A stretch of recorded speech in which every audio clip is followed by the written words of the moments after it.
Bienvenue à Méditons ensemble. Édition du samedi 9 août 2025. Notre méditation de ce matin est tirée de l'Épître aux Romains, chapitre 12, le verset 2.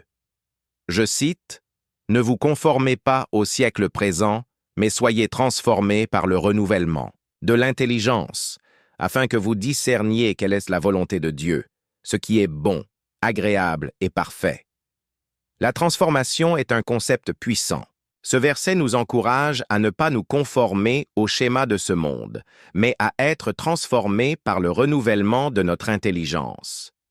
Dans notre société trépidante, nous sommes constamment bombardés de messages nous dictant notre façon de penser, d'agir et de vivre. Cependant, Dieu nous appelle à quelque chose de plus grand, un cheminement intérieur de renouveau et de croissance spirituelle.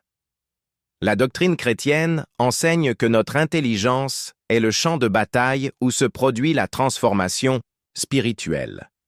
En nous concentrant sur la parole de Dieu et sur sa volonté, nous permettons au Saint-Esprit de guider nos pensées et nos actions.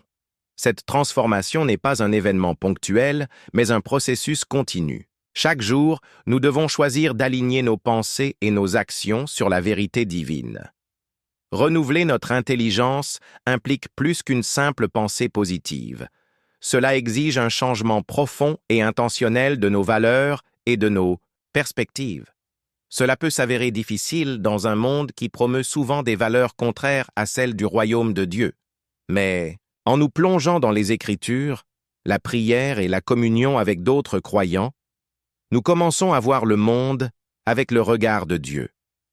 Nous acquérons le discernement spirituel nécessaire pour éprouver et approuver la volonté de Dieu, sa volonté bonne, agréable et parfaite.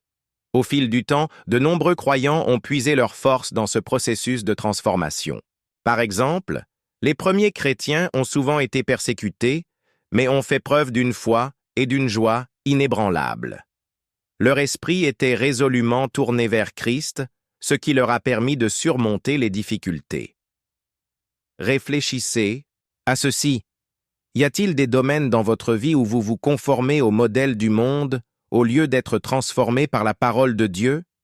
Pensez à réserver du temps chaque jour pour étudier les Écritures et prier, demandant à Dieu de renouveler votre esprit et de révéler sa volonté pour votre vie. Comment pouvez-vous appliquer concrètement cette transformation à votre quotidien en veillant à ce que vos actions soient plus en phase avec la volonté de Dieu? Prière du jour.